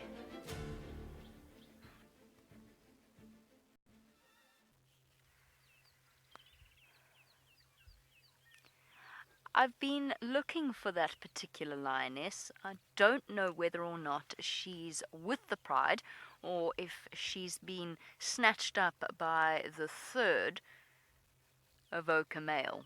So you noticed in that particular sighting that she had an injury under her eye that was seeping, which should make her quite clear to us, or quite obvious to us, provided of course the lions get up so that we can see the right side of their faces. Ah, brilliant, absolutely wonderful. Well done, Patrick. A round of applause. He's found his leopard. Thank you very much, Jamie. Look who decided to show up. My boy, my little chief, he's here. I'm so excited right now. And we have a very complicated situation. Corky is still here on the scene, and Husana seems to be stalking around her. I'm not sure whether it's out of fear. He's very, very cautious though. I wonder what he is up to. What made him come over here? Oh, and Corky's just smelt something. Her head's pricked up. And she's decided to roll onto her side. Oh, now he's getting very close. Slowly making his way forward. He can't be hunting her, can he? He's moving very close. Wow, I honestly don't know what's going to happen here. This is a strange situation. We often see hyenas approaching leopards, but rarely leopards approaching hyenas, especially when there isn't any food around. The good news, it may very well just be curiosity. We do know that Husana is a very curious cat and very playful and surprisingly, well not surprisingly, but just very mellow around humans. So perhaps it's the same with other animals, but he's very close now. He's within 10 meters. What is going on?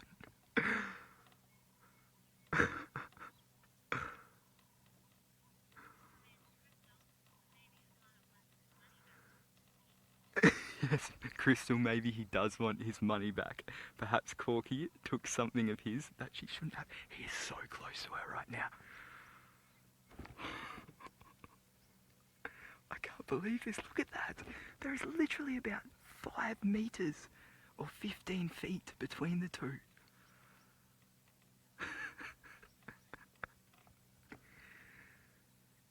What an incredible situation.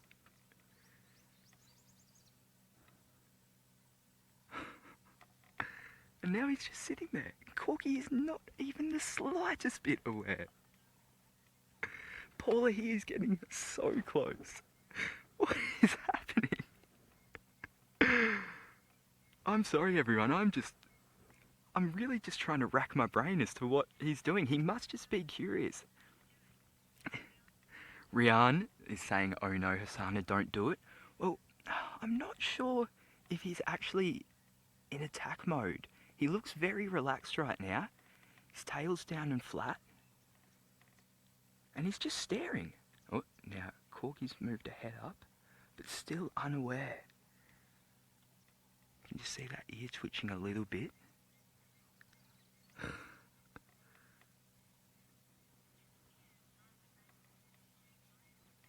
Tears would back Corky in this fight. Wow, that's a strong call.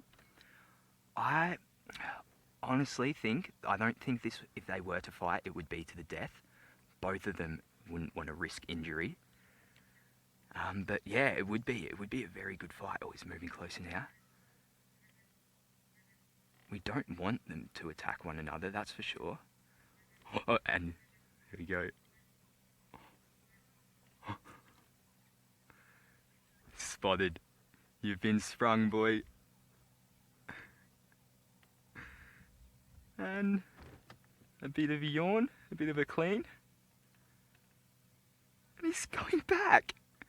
He is a silly sausage, Emma. A very silly sausage. Hours of entertainment with this young one. And now... Wow, and... just before we were debating about who would win in this fight, but seeing Corky next to Hosana, it's crazy to see just how big Corky actually looks when compared to Hosana. I never actually realised that. Seeing the two close together now, Corky is a lot more solid and actually seems to stand almost just about at the same height.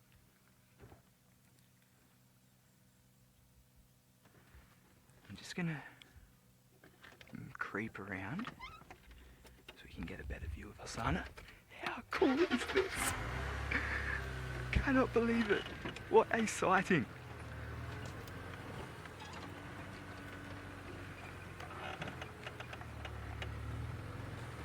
So Corky's still smelling the air. There's obviously something on her nostrils and on her mind. And now the two are just going to relax in the same vicinity as one another.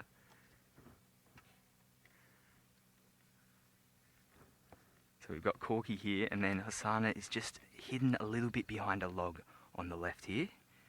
You can see just through there.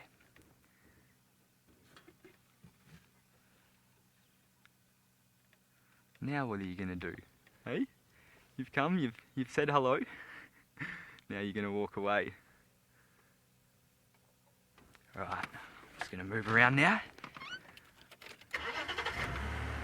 As much as I love Corky, I think I'm going to decide to stay with Hosana because it's been so long since I've seen my little chief. So long. And I am absolutely stoked. And I can't believe it. He came to us. Well, he came to Corky. I don't know what was running through his head when he came over. But Craig was just sitting here and I heard him laugh. I thought, what's happened, Craig? And there was Hosana right next to us. Unbelievable. He's just off to our right here. Looks like there's a bit of a two-track around here, so I'm just going to come around.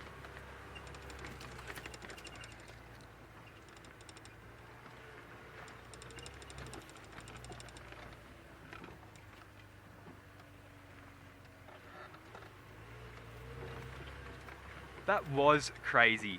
That was really crazy, Emma.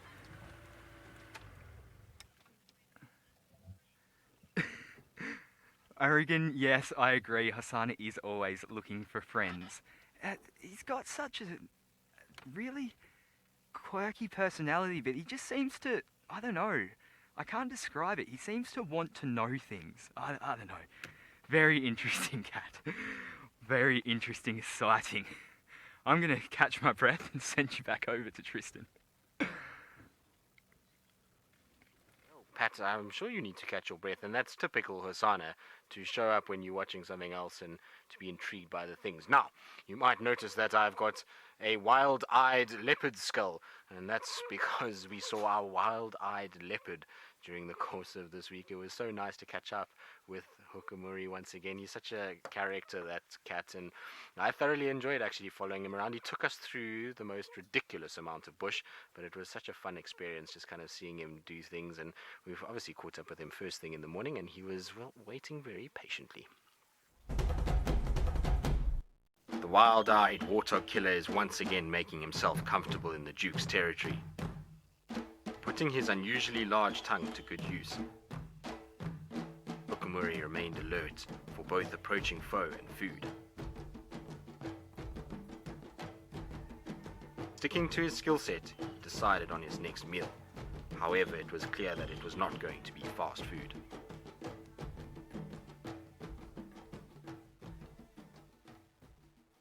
So, unfortunately for him, he didn't find anything, and then that afternoon, he unfortunately also didn't get much at all. But it was really nice to spend time with him. It seems as though literally every leopard possible has been kind of coming through. It's just Shadulu now that needs to bring a little cubbies across, and then we'll have seen most of them already this year, which is really, really, very, very cool. And Hook-a-muri makes me laugh. I must be honest, I think calling him Gene, I see some of you call him Gene Simmons of leopards, and I always giggle at that because his tongue is ridiculous.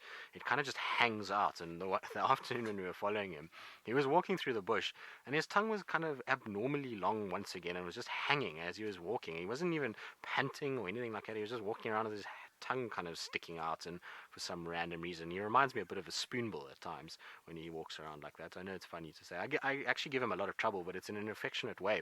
It's much like Brent in many respects, is that I give him a lot of trouble too, but you know, it was all in jest, and I actually really do like Hook-a-muri. I think he's quite cool. There's something about him that is very intriguing, and it's all these kind of comical little quirks that he's got, much like Hosana in many respects, that kind of keeps you entertained when you watch him. And I'm so glad that Hosana has come back towards Juma. That really has made my day, because we left him this morning slowly mobile westwards along Gari Main, and I was hoping that he was not going to turn south into Chitwa or Little Gari, and he's done exactly what we needed him to do, and he's walked westwards, and so he's hopefully going to be coming back home. Now, we're sitting in the tent at the moment, and I'm a bit kind of perturbed by some sounds that I'm hearing. Now, at this stage I can see a few impalas, which is great news, because there's some impalas out here that are hopefully going to warn us as to what's going on. So the impalas are just sort of out in that area, but kind of to my left hand side and towards this section, all I can hear is the low grumblings of those lions that are mating. So they're somewhere around here. Hopefully they're not going to make it towards the tent, because it'll be an intriguing kind of experience to try and get out of this tent with that one male who's as kind of grumpy as he can be. And Emma's saying, am I sure it's not Senzo's stomach? No, I'm not sure about that. Senzo, are you hungry, Senzo? No, Senzo's shaking his head. He's not hungry. I'm not that hungry either, so it must be the lions that are talking to each other. Anyway, talking about lions, Jamie was with them earlier, but she's now with the Nkuhuma Pride, and I think they are having a big nap. Don't worry, Trist. If necessary, we'll come protect you from the big scary lions round the tent. Although it's still light enough for Tristan to be absolutely fine exactly where he is. Very big difference between walking or being around lions on foot during the day, and then of course after dark. One of the lionesses at the back, there's one grooming herself, and then there's one to the right of her. She's just spotted a herd of impala that you, unfortunately, or Seb, unfortunately, can't show you, because they are right behind me, directly behind me, and there's another vehicle between us and them, but the lions have spotted them, or at least one lioness has. They are lazing about, but they're not 100% asleep. They're not what I would describe as flat cats. There's a lot of movement. There's a lot of yawning, stirring, shifting their paws around, grooming. All of those are signs that they are steadily waking up. It takes a while, though, the process of the whole pride actually waking up. And what usually happens is one gets up, has a jolly good groom, a big yawn, a few stretches, another big yawn, another groom, and then eventually at some point she'll decide to start moving, at which point the entire pride one by one will get up, and then she'll lie down at about 10 meters away and they'll all go back to sleep. And they'll repeat that process every few minutes until eventually they are wide awake. And I think those of you who are not morning people will probably relate to that process. You know, when you get up and you brush your teeth and get dressed and then sit on the bed and stare at the wall for a little while in a completely blank haze. It's kind of like that. Oh, do I have to? Julie, there you go. Julie's on the same page as I am. She knows exactly what I'm saying. Sometimes that process takes a little bit of time. Well, most of the time I'm a morning person. I spring out of bed, but by 9 o'clock at night I'm completely dead to the world. But I do know lots of people for whom mornings are a bit of a struggle. So while our nkuhumas carry on the process of their equivalent of an early morning wake-up in order to go and find themselves some food, let us travel all the way across the African continent to join David. Must need to move, and I think that's one of the largest prides of lions in Juma, because in this area we have a bigger pride than that. But in the meantime, up there we got a bird of prey, we got some sort of raptor, and I'll be requesting you, as I don't know how good the lighting looks on the screen, I would for once ask you this year. This year I have not tested all the viewers on IDing our birds, so I'll just give you 2 clues. Number 1, it is an eagle, and then number 2, it is a snake eagle. I think that's very good to give you clues. So number 1, it's an eagle, and number 2 is a snake eagle. I'd be more than happy if you could tell me what eagle that is. Hashtag Safari Live on Twitter. Now, talking of the nkuhumas, which is one of the, I would say, large prides that I remember, being the largest pride I know in Juma, in the Mara we have another bigger pride just like the nkuhumas called the All Hallows. In the Mara Triangle, All Hallows pride were resting on the scenic All Hallows escarpment, which gave them their name. Apparently, they enjoy the strength of their massive numbers. The young sub-adults are growing fast, and in a few months, the males will leave to establish their own territory or join other coalition males elsewhere. The Kichwa males will remind the young sub-adults not to get comfortable, because the big boys are still a force to reckon with.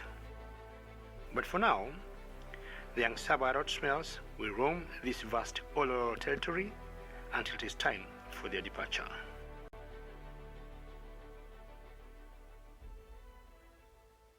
Come back live, and as you just saw of that particular pride called the All Hallows, in the Mara Triangle we got so many prides of lions. But this particular one here, it is the largest. When we talk of the Mara Triangle, we're talking of a game reserve that have like 3 sides of a triangle. And Elaine and Caroline, very well done. I think you got it right, and that's a black-chested eagle. Very well done. You're the first one to give me the answer, and absolutely you have it correct. And you take the day. High five from me, and Happy New Year. So talking of the All Hallows, the largest pride we have in the Mara Triangle. We got loads of prides in the Mara, but that particular pride, when they're together, they're about 16, and being 16, they have that one big advantage. They can tackle any animal they would be able, or they would want to bring down. We have been having the migration. The migration is gone at the moment. So what these lions are doing here, and especially the All Hallows, is to hunt for bigger prey. And until maybe next year, when the wildebeest will come back, they'll keep hunting buffaloes. Sometimes they might even go for giraffes, because they are huge. And as I said, one advantage they got, they can be able to ambush or go around any big prey. Occasionally also, they go for elands, and elands are also equally big animals. It's a little bird there, Bungay, not sure you can get it. Oops, just flew away. It's out there in flight, but that was a grey-backed shrike. It was a grey-backed shrike, and she just went and landed on a bush. Hopefully, we're going to catch up with her now. Hello there, don't go away, we need to see you. And how is that bungay? Do you think you can see it from there? It's a great back shrike. And you've got lots of birds making noise now. Spoffles, francolins. You can hear them in the background there. It's the grey-backed shrike.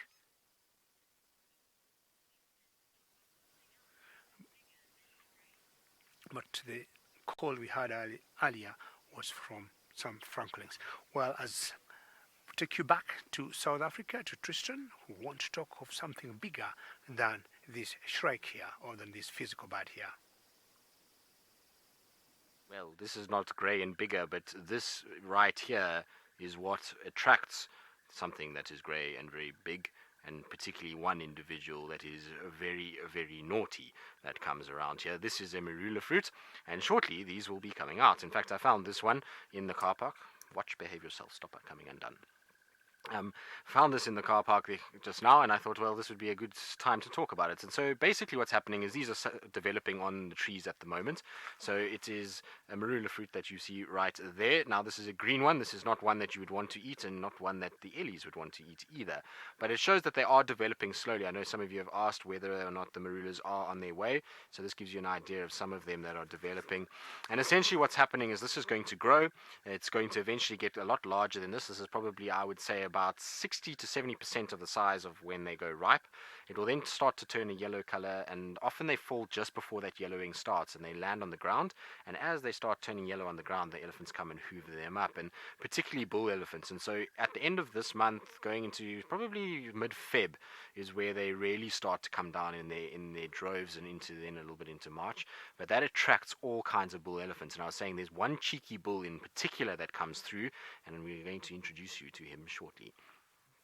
So there he goes, walking down the road with absolute swagger as he does, and it is of course none other than Darryl. Now, Darryl is an interesting fella. Darryl has got a bell-shaped hole in his ear. That's the way that you can ID him. He also loves a good scratch, and he loves to hang around quarantine. You can see that pretty much all of this is on quarantine, and he hangs around here just going from marula tree to marula tree to marula tree to marula tree, and slowly but surely just eats his way silly. And he is a character, and is known not only up here in the northern Sabi Sands, he is known from here all the way down to Sabi in the south. And it's an interesting kind of thing, and we can just kind of pause it there as he kind of reaches up, because that's something that Darryl does quite regularly, is Darryl will kind of get up like that. And that particular tree is not a marula, that's a little cluster leaf, but he'll often grab the marulas like that, and then he yanks on them and all the marulas start to fall. And I was saying he's known all the way. At the moment he's currently down in Sabi area. That's the last update I got about him. But I have personally seen Darryl here at Juma. I've seen him at Simambili. I've seen him in front of Arathusa. I've seen him at Elephant Plains. Seen him at Chitwa. Seen him on Little Gowrie. Seen him on Hoffman's vessels, Singita, the entire part along the river there. Seen him on Lion Sands. And so he just roams around all over the place causing trouble. And invariably somewhere near a camp is where Darryl likes to go. Darryl loves to come into the camps and cause nonsense, basically, is the only way I can describe it. He is a naughty fella, and he likes to kind of come in and eat off all the vegetation that kind of grows around. But he's a really cool elephant, and it was Taylor's absolute favorite elephant, and I know why. Is because of his kind of ability to entertain a lot of the time. And there we go, there's the marulas that I was talking about, hoovering them up. This is not Darryl, this particular elephant here, but he's a little bit larger than that one. But it was just to give you an example of how they actually feed. And there he kind of is at a beautiful sunset. But I was saying to you that he's got a very kind of big bell-shaped hole in his ear. It was tricky to kind of see it, but essentially if I draw, I mean, this is very rough, guys, you're going to have to just excuse me, but if essentially this is the ear that kind of comes up, and this is his face, he's got essentially a bell that kind of does that in his ear. So it's like I mean, it's not a very good bell, is it? That's kind of, and that is a hole that he's got in his ear like that. So that's, if you want to be able to identify Darryl, that's the easiest way to do it. And Essentially, he kind of moves around, and that's exactly what happens with big bull elephants. Is they're not animals that are territorial like lions and leopard. They are home range animals, and so they'll move a lot. And food sources like marulas are key to their movement patterns and where they will head during the course of their lifetime. And he's obviously found that the marula belt that forms the Sabi Sands is an incredible part of the world for food and water, and so he spends all his time really in this area. Now, somebody else that spends a lot of time in this area is not Pat, but Hosana, and I think he's still following the little chief as he roams around Juma. Bad news, everyone. Husana has given us the slip.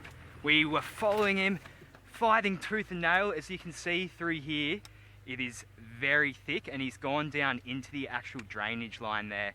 So there's no real way to get in there, unfortunately, and we just don't have enough time left to go around and find him.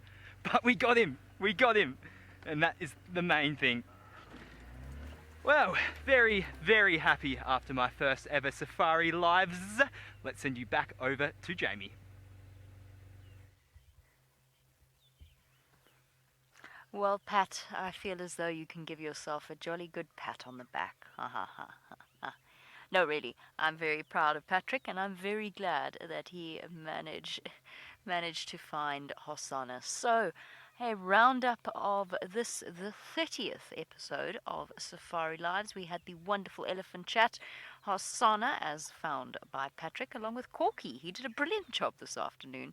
And, of course, right now, Juma overfloweth with lions in various places, which is an absolute joy. However, that does bring us to the end of this Safari Lives. So what that means is that you must join us next week. Thank you so much for joining us. It's been a joy as always. And we will see you either tomorrow or next week for the 31st episodes. Can you believe it?